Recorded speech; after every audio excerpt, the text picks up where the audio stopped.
أعوذ بالله من الشيطان الرجيم بسم الله الرحمن الرحيم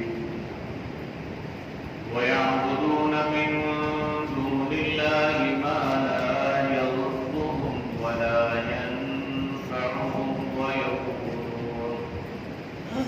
ويقولون هؤلاء شفعاؤنا عند الله قل أتنبئون الله بما لا يعلم في السماوات ولا في الأرض سبحانه وتعالى عما يشركون وما كان الناس إلا أمة واحدة فاختلفوا ولولا كلمة سبقت من ربك لقضي بينهم فيما فيه يختلفون ويقولون لولا أنزل عليه آية من ربه فقل إنما الغيب لله فانتظروا إني معكم من المنتظرين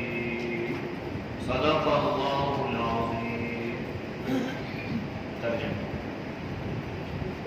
وَيَعْبُدُونَ اور عبادت کرتے ہیں من دون اللہ اللہ کے سوا ما اس چیز کی لا یضرهم نہ ان کو کوئی تکلیف دے سکے ولا ينفعهم اور نہ انہیں کوئی نفع پہنچا سکے وَيَقُولُونَ اور کہتے ہیں ہؤلاء یہی ہیں شفعاؤنا ہمارے سفارشی عند اللہ اللہ کے ہاں قل کہہ دیجیے أتنبئون اللہ کیا تم اللہ کو آگاہ کرتے ہو بما اس چیز کی لا یعلم نہیں جانتا فی السماوات آسمانوں میں ولا فی الارض اور نہ زمین سبحانہ وہ پاک ہے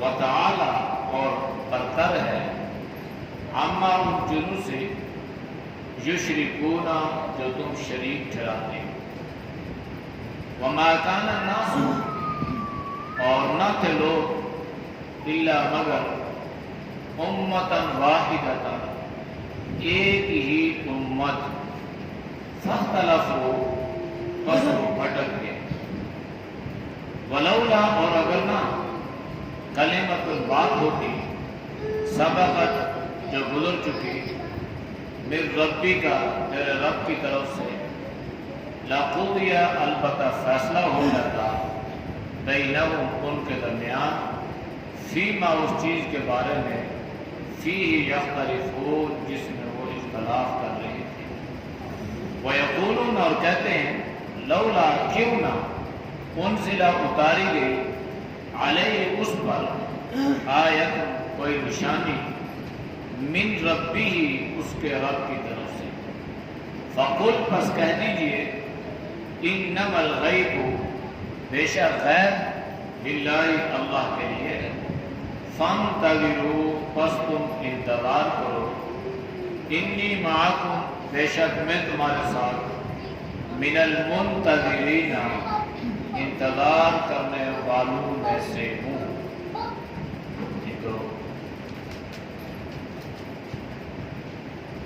آیات کا ماقبل آیات کے ساتھ رب کا تعلق یہ ہے مشرکین مکہ کی طرف سے قرآن مجید پر اعتراض کیا گیا تھا کہ قرآن جو ہے یہ اللہ کی کتاب نہیں ہے. اللہ نے اس اعتراض کا جواب دیا کہ اگر قرآن اللہ کی کتاب نہ ہو کسی انسان کا کلام ہو انسان کی کتاب ہو کسی انسان نے خود اس کو لکھا ہو تو پھر آسان سی بات ہے کہ آپ میں ایسے لوگ موجود ہیں جو قادر الکلام ہیں جن کو کلام پر دسترس حاصل ہے وہ بھی ایسا کلام بنا کر پیش کر دیں۔ پھر رہ گئی یہ بات کہ میرا بچپن بھی میری جوانی بھی 40 سال کا عرصہ کوئی معمولی عرصہ نہیں ہے، میری زندگی کا آدھے سے زیادہ حصہ تمہارے درمیان گزرا ہے، لہذا تم مجھے اچھے طریقے سے جانتے ہو، میں نے کبھی بھی جھوٹ نہیں بولا، نہ کسی انسان سے جھوٹ بولا نہ کسی حیوان سے جھوٹ بولا۔ تو جب میں کسی انسان کے بارے میں جھوٹی بات منسوب نہیں کرتا تو پھر اللہ کے لیے میں کس طرح جھوٹی بات منسوب کروں کہ میں یہ کہہ دوں کہ اللہ نے مجھے نبی بنایا ہے حالانکہ اللہ نے مجھے نبی نہ بنایا ہو، تو یہ تو بہت بڑا بہتان اور جھوٹ ہے، یہ بہت بڑا ظلم ہے۔ لہذا میں ظالم بھی نہیں ہوں، میں جھوٹا بھی نہیں ہوں، اور میں اللہ کی طرف غلط نسبت بھی نہیں کرتا، بہتان بھی نہیں باندھتا۔ یہ ساری باتیں اس چیز کی واضح دلیل ہیں کہ میں اللہ کا نبی ہوں اور میرے اوپر اترنے والی کتاب اللہ کی کتاب اور اللہ کا کلام ہے۔ لہذا آج کی آیت میں اللہ نے بتلایا کہ یہ جو لوگ ہیں مشرکین، یہ کسی ایک الہ پر بس نہیں کرتے، کسی ایک کو خدا ماننے کے لیے تیار نہیں ہے، بلکہ صورتحال تو یہ تھی کہ جس بیت اللہ کو توحید کا مرکز قرار دیا گیا تھا، جو اللہ کی توحید کو بلند کرنے کے لیے حضرت ابراہیم نے تعمیر فرمایا تھا، اسی بیت اللہ میں 360 بت لا کر ان مشرکین نے رکھ دیے۔ 360، اچھا اتنا بڑا بھی نہیں تھا، یہ تو اب جیسا اس کا حجم ہے ایسا نہیں تھا، لیکن اس کے باوجود 360 بت، اور ہر بت کا الگ الگ نام اور الگ الگ اس کا کام۔ اس کی ذمہ داری بچہ دینا، اس کی ذمہ داری بچی دینی، اس کی ذمہ داری 5 رکھنا، بارش دینا، یہ 360۔ تو اللہ نے ان آیات میں ان چیزوں کی نفی فرمائی۔ یہ جو مشرکین ہیں کیا کرتے ہیں؟ وَيَعْبُدُونَ مِن دُونِ اللَّهِ، یہ اللہ کے ماں سوا کو پکارتے ہیں۔ یہ لفظ عبد جو ہے نا، یعبدون، عبادت کرنا، عابد عبادت کرنے والا، معبود جس کی عبادت کی جائے۔ تو اس کا ایک معنی پکارنا بھی ہے، یہ لفظ دعا سے، یا ایھا الناس اعبدوا، اے لوگو پکارو اپنے رب کو۔ تو پکارتے ہیں یہ لوگ اللہ کے سوا، اللہ کے ماں سوا کو، اللہ کی مخلوق کو، اللہ کے غیر کو پکارتے ہیں اور اس کی عبادت کرتے ہیں۔ پکارنے سے مراد یہ نہیں ہے کہ آواز دیتے ہیں، وہ تو آپ کسی کو بھی آواز دیں منع نہیں ہے، عبادت کرنا یہ منع ہے۔ اور اس عقیدے اور اس نظریے سے پکارنا کہ یہ میری پکار کو سنتا بھی ہے اور اس کا جواب بھی دیتا ہے، یہ منع۔ یہ صرف اللہ ہے جو ساری کائنات کی پکار کو ایک وقت میں سنتا بھی ہے اور ساری کائنات کی پکار کا جواب بھی دیتا ہے۔ پوری دنیا ہے، مشرق مغرب جنوب شمال، انسان حیوان جنات فرشتے، سب کی پکار سنتا ہے۔ اس لیے اللہ نے فرمایا جو لوگ ہیں نا یہ عقل کے اندر وَيَعْبُدُونَ مِن دُونِ اللَّهِ، یہ اللہ کے ماں سوا کی عبادت کرتے ہیں، ان کو پوجتے ہیں، ان کو پکارتے ہیں، اور صورتحال یہ ہے مَا لَا يَضُرُّهُمْ وَلَا يَنفَعُهُمْ، جن کو یہ پکارتے ہیں نہ وہ ضرر کسی کو پہنچا سکتے ہیں اور نہ کسی کو وہ نفع پہنچا سکتے ہیں، نہ ان کے ہاتھ میں نقصان ہے اور نہ ان کے ہاتھ میں نفع ہے۔ نفع اور نقصان جو ہے یہ اللہ کے ہاتھ ہے۔ اللہ جسے چاہے نفع دے، اللہ جسے چاہے نقصان دے۔ نقصان سے مراد بیماری بھی ہے، پریشانی بھی ہے، دنیا کی آزمائشیں بھی، ابتلائیں بھی ہیں۔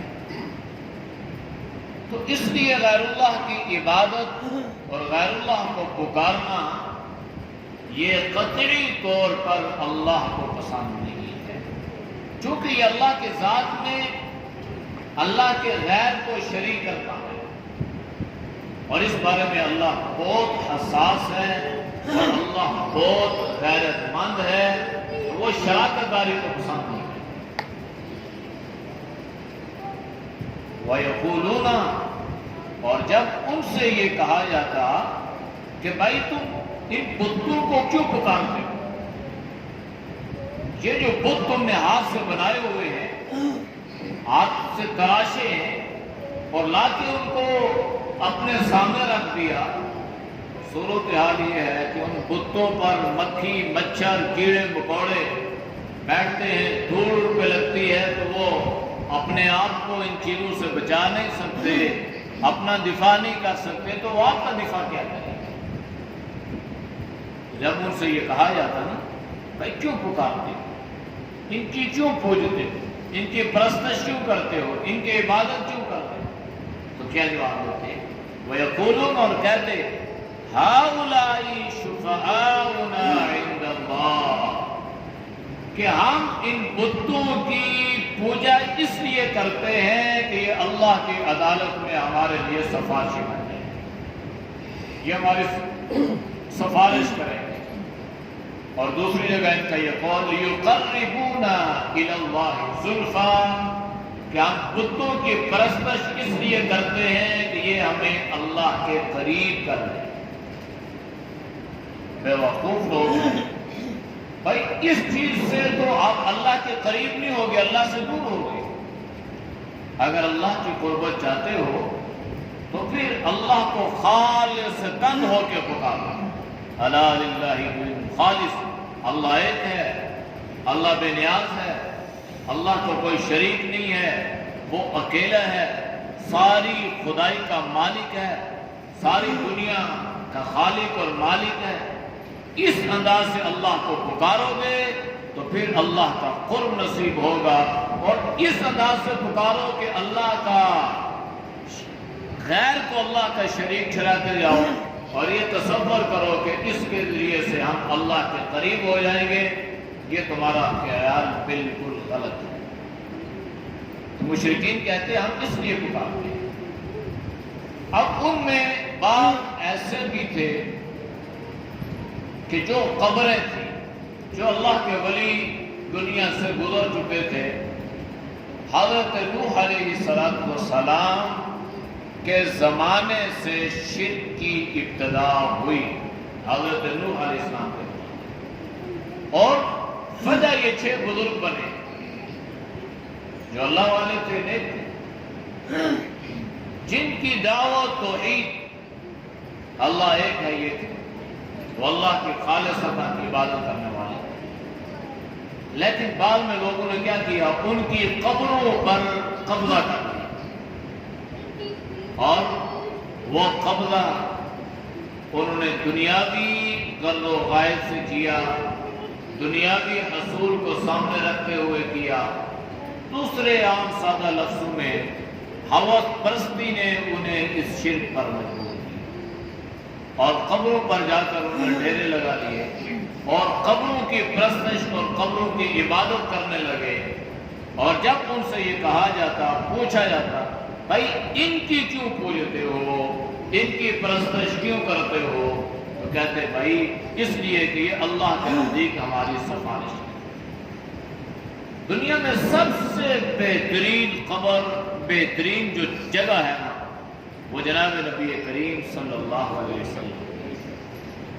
اللہ کے نبی نے جب ان مشرکین کے حالات دیکھے تو آپ نے فرمایا لعن اللہ الیہود والنصارى اتخذوا قبورهم انبیاء، کہ اللہ یہود و نصارہ پہ لعنت کرے، انہوں نے اپنے انبیاء علیہ السلام کی قبروں کو مسجد بنا دیا، یعنی سجدہ گاہ بنا دیا۔ اور آپ صلی اللہ علیہ وسلم نے اللہ سے دعا فرمائی کہ اللہ میری قبر کو، میرے روضے کو سجدہ گاہ ہونے سے بچا لینا، اللہ میری قبر کو سجدہ گاہ نہ بنا۔ چنانچہ اللہ نے حضرت صلی اللہ علیہ وسلم کی دعا قبول فرمائی۔ ساری دنیا کا انسان وہاں پہ آتا ہے، روضہ رسول پہ جاتا ہے، حج کرے عمرہ کرے وہاں جاتا ہے، لیکن وہاں پہ جا کے سجدہ نہیں کرتا، نہ اس کو سجدہ کرنے کی اجازت ہے۔ وہاں پر جاتا ہے، کھڑے کھڑے جناب نبی کریم صلی اللہ علیہ وسلم کے روضہ مبارک پہ صلاۃ و سلام پڑھتا ہے اور گزر جاتا ہے، سجدے کی اجازت نہیں۔ تو اس لیے اللہ کے نبی نے دعا فرمائی کہ میری قبر کو سجدہ گاہ نہ بنا۔ بتوں کو سجدہ کیے تو بات سمجھ میں آ جاتی ہے، لیکن جب انسانوں کو سجدہ کیا گیا تو یہ شرک جو ہے یہ سب سے زیادہ خطرناک ہے۔ تو انہیں سمجھایا گیا کہ بھائی بزرگوں سے تعلق رکھنا، بزرگوں کی قبر پہ جانا، ان کے لیے دعا کرنا یہ باعث خیر ہے، باعث برکت ہے، لیکن اس کے باوجود انہیں سجدہ کرنے کی اجازت نہیں ہے۔ آج بھی اگر کسی بزرگ کے قبر پہ آپ جائیں دعا کریں، ان کی پوری تاریخ اپنے سامنے رکھیں، لیکن اگر آپ وہاں پہ سجدہ کریں گے تو آپ کا آنا جانا بھی ضائع، آپ کے سارے اعمال بھی ضائع۔ سجدہ اللہ کو کرنا۔ اللہ کے نبی نے فرمایا کہ میری شریعت میں اگر سجدہ کی گنجائش ہوتی تو میں عورتوں کو حکم دیتا کہ اپنے شوہروں کو سجدہ کیا کریں، لیکن گنجائش نہیں ہے، اس لیے قبر کا بھی سجدہ نہیں ہے، زندوں کو بھی سجدہ کرنے کی اجازت نہیں ہے، اور مردوں کو بھی سجدے کی اجازت نہیں ہے۔ قل ان سے کہہ دیجئے اتنبئون اللہ، کیا تم اللہ کو بتانا چاہتے ہو؟ بما وہ چیزیں لا یعلم فی السماوات ولا فی الارض، وہ جانتا نہیں ہے جو آسمانوں میں اور زمین میں۔ یعنی کون سی ایسی چیز ہے بھائی جو اللہ سے مخفی ہے، اللہ سے چھپی ہوئی ہے؟ ساری کائنات اللہ کے بالکل سامنے ہے، اور تم یہ بات کہہ کے کہ ہم ان بتوں کے پرستش اور غیر اللہ کی عبادت اس لیے کرتے ہیں کہ تاکہ یہ بت ہمیں اللہ کے قریب کریں اور یہ اللہ کی عدالت میں ہمارے لیے سفارشی بن جائیں۔ کیا تمہیں اللہ نے اس کی سند دی ہے؟ کیا اللہ نے تمہیں اس کے بارے میں کوئی بتلایا ہے؟ کیوں اس طرح کی من گھڑت قسم کی باتیں کرتے ہو؟ اور تم اللہ کو یہ بات بتلانا چاہتے ہو کہ ہم اس لیے کرتے ہیں کہ تاکہ اللہ کی عدالت میں یہ ہمارے سفارشی بن جائیں۔ ہاں، اگر اللہ نے ایسا کرنے کا حکم دیا ہوتا تو تب تو ٹھیک تھا، لیکن اللہ نے فرمایا فَأْتُونَا بِسُلْطَانٍ مُبِينٍ، میرے بارے میں جو من گھڑت قسم کی باتیں منسوخ کرتے ہو، کیا اس کی تمہارے پاس کوئی دلیل ہے؟ اگر ہے تو لے آؤ۔ وَمَا كَانَ سُبْحَانَهُ وَتَعَالَى عَمَّا يُشْرِكُونَ، اللہ ہر شرک سے پاک ہے، وَتَعَالَى اور برتر ہے، بلند ہے، بالا ہے، عَمَّا يُشْرِكُونَ ان چیزوں سے جو تم اللہ کی ذات میں، اللہ کی صفات میں شریک ٹھہراتے ہو، اللہ ان سے پاک ہے۔ وَمَا كَانَ النَّاسُ، اور نہیں تھے لوگ، إِلَّا أُمَّةً وَاحِدَةً، مگر ایک ہی امت تھے، فَاخْتَلَفُوا، پس یہ مختلف ہو گئے، ان میں اختلاف پیدا ہو گیا اور یہ مختلف فرقوں میں بٹ گئے۔ اب یہ جو اختلاف ہے یہ اختلاف نسلی نہیں ہے، یہ دین کا اختلاف ہے۔ اللہ نے حضرت آدم کو پیدا فرمایا، دنیا میں بھیجا، حضرت آدم علیہ السلام سے لے کر حضرت نوح علیہ السلام کا جو زمانہ تھا اس میں کفر و شرک نہیں تھا، بالکل تارے موحدین، پکے سچے ایمان والے۔ اور میں نے جیسے بیان کیا کہ شرک کی ابتدا حضرت نوح علیہ السلام کے زمانے سے، اس کے بعد پھر یہ لوگ دین کے اعتبار سے مختلف قسم کے فرقوں میں بٹے۔ ایک ضعیف روایت ہے، اللہ کے نبی نے فرمایا کہ بنی اسرائیل 72 فرقوں میں بٹ گئے، تقسیم ہو گئے، 72 فرقے بٹ گئے، اور فرمایا کہ میری امت کے 73 فرقے ہوں گے۔ آپ نے فرمایا کہ 70 فرقے جہنم میں جائیں گے، ایک فرقہ جنت میں جائے گا۔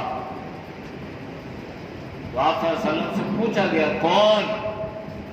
تو اللہ کے نبی نے بڑا آسان جواب دیا، فرمایا جنتی فرقہ ہوگا ما انا علیہ و اصحابی، جو میرے اور میرے صحابہ کے طریقے پر ہوگا وہ جنتی ہے، اور جو ان کے طریقے پہ نہیں ہے وہ جہنمی ہے۔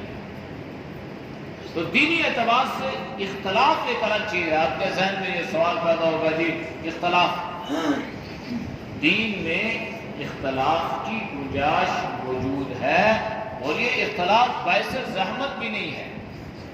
ہاں وہ اختلاف جو لڑائی جھگڑے فتنے فساد کا ذریعہ بن جائے وہ اختلاف باعث زحمت ہے۔ صحابہ میں اختلاف ہوا، ائمہ میں اختلاف ہوا، تو اب آدمی یہ کہہ دی کہ ائمہ جو ہے یہ فرقہ بن گئی، یہ فرقہ نہیں ہے، یہ ساری کی ساری ایک جماعت ہے۔ فرقہ اسے کہتے ہیں جو اصولی طور پر دین کی جو بنیاد ہے، عقائد و نظریات اس سے ہٹ جائے وہ فرقہ بن جاتا ہے۔ فروعی مسائل میں اختلاف ہو جانا یہ فرقہ نہیں ہے۔ اس لیے بات ذہن میں رہے، اکثر لوگ کہتے ہیں مولویوں نے دین کو تقسیم کر گیا، یہ مختلف فرقے بن، یہ فرقہ نہیں ہے بھائی۔ ہم میں جو علماء میں جو دین میں جو اختلاف ہے وہ مسائل میں ہے۔ قرآن و سنت کے جو مشترکہ عقائد ہیں ان میں اختلاف نہیں ہے۔ ہاں اگر ان میں کوئی اختلاف کرے گا تو وہ فرقہ بنے گا اور وہ دائرہ اسلام سے خارج ہو جائے گا، جیسے رافضیت نے کیا، قادیانیت نے کیا، اور اس طرح کے فرقے آئے تو یہ فرقہ کہلاتا ہے۔ وَلَوْلَا كَلِمَةٌ سَبَقَتْ مِن رَبِّكَ، اگر اللہ کی طرف سے ایک بات نہ ہوتی جو پہلے گزر چکی ہے، وَلَقُضِيَ بَيْنَهُمْ، تو اللہ ان کے درمیان کام تمام کر دیتا۔ اس لیے کہ اللہ نے فرمایا فَمَنْ شَاءَ فَلْيُؤْمِنْ وَمَنْ شَاءَ فَلْيَكْفُرْ۔ اللہ نے انسان کو عقل شعور عطا فرمایا، پھر انسان کے لیے راستے کا انتخاب کر دیا۔ اب بعض چلے کافر کے لائے، بعض چلے مسلمان کے لائے، اللہ نے اس کو ذکر فرمایا۔ اگر اللہ سب کو کافر بنا دیتا، مسلمان نہ ہوتے تو پھر جنت جہنم کا تصور ہی نہ ہوتا، پھر دنیا کا امتحان بھی نہ ہوتا۔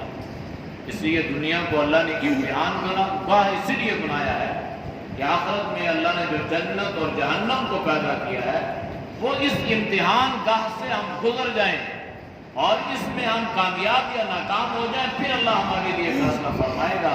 تو اصل امتحان یہ ہوتا ہے فیما فی یختلفون، اس چیز کے بارے میں جس میں یہ لوگ اختلاف کرتے ہیں۔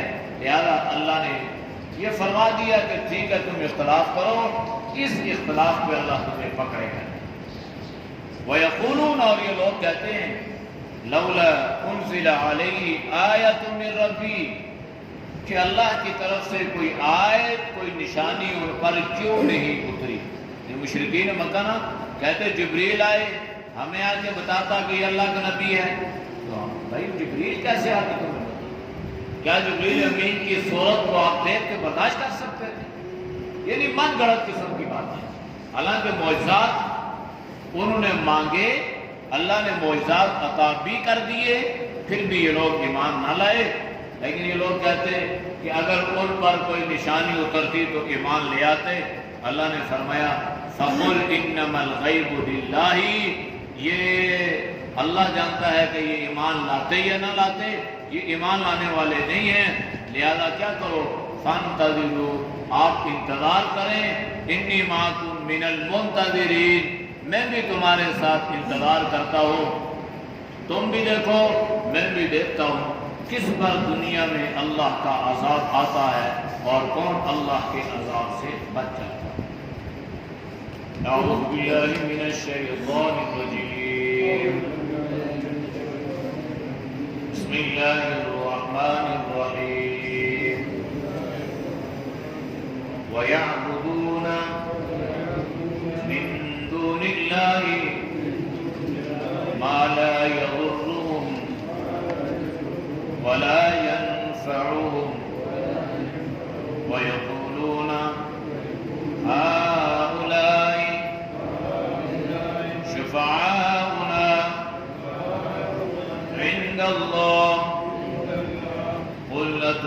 ينبئون الله بما لا يعلم في السماوات ولا في الأرض سبحانه وتعالى عما يشركون. وما كان الناس إلا أمة واحدة فاختلفوا ولولا كلمة سبقت من ربك لقضي بينهم فيما فيه يختلفون. ويقولون لولا أنزل عليه آية من ربه فقل إنما الغيب لله فانتظروا إني معكم من المنتظرين. الحمد لله رب العالمين والعاقبة للمتقين والصلاة والسلام على النبي الكريم. اے اللہ ہم سب کے سب کے معاف فرما، گناہوں سے حفاظت فرما، نیک اعمال کی توفیق نصیب فرما، برے اعمال سے اللہ کو پوری امت کی حفاظت فرما۔ اے اللہ شرک و بدعت سے، رسومات و خرافات سے پوری امت کی حفاظت فرما۔ قرآن و سنت کے جو عقائد و نظریات ہیں اللہ اس پہ عمل کی توفیق نصیب فرما۔ اے اللہ جتنے دوست و بزرگ تیری رضا کے لیے درس قرآن سنتے ہیں اللہ ان کے سننے کو قبول فرما۔ یا اللہ کو سب کی جان میں، مال میں، ایمان میں، صحت میں برکت عطا فرما۔ اے اللہ جو پریشان حال ہیں ان کی پریشانی کو دور فرما۔ اللہ ہماری دعاؤں کو اپنی بارگاہ میں قبول فرما۔ صلی اللہ تعالی علی نبی امی وعلی آلہ وصحبہ اجمعین برحمتک یا ارحم الراحمین۔